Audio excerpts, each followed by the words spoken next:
Hi all, welcome to Anju fun foods. ఈరోజు పన్నీర్ కాజు curry ఎలా చేయాలో చూద్దాం. దానికి ముందుగా పన్నీర్ని చిన్న చిన్న ముక్కలుగా స్క్వేర్ షేప్లో కట్ చేసి పక్కన పెట్టుకోండి.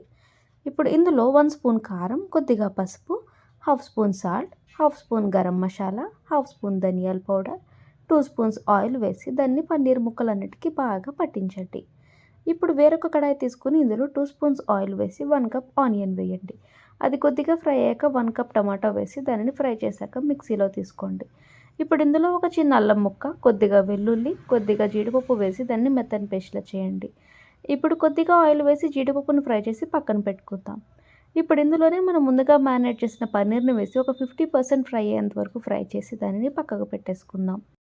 ఇప్పుడు ఇంకొక స్పూన్ ఆయిల్ వేసి ఇందులో హోల్ గరం మసాలాలన్నీ వేసి అది కొంచెం ఫ్రై అయిన తర్వాత ముందుగా వాడిన పేస్ట్ అంతా వేసి అది బాగా ఫ్రై అయిన తర్వాత ఇందులో 1 స్పూన్ కారం, half spoon salt, half spoon garam masala, half spoon ధనియాల పౌడర్ వేసి బాగా ఫ్రై చేయండి. ఇప్పుడు ఇందులో 1 గ్లాస్ వాటర్ వేసి దానిని బాగా కలపండి. ఇది కొంచెం ఉడికిన తర్వాత ఇందులో 2 స్పూన్స్ కర్డ్ వేసి బాగా కలపండి. ఇప్పుడు ఇందులో మనం ముందుగా ఫ్రై చేసిన పన్నీర్ కాజు వేసి బాగా ఉడికిద్దాం. లాస్ట్లో కొద్దిగా బటర్ వేస్తే అదిరిపోయే పన్నీర్ కాజు కర్రీ రెడీ. ఇది రైస్లోకి, చపాతీలో కూడా చాలా బాగుంటుందండి. మీరు కూడా ట్రై చేయండి.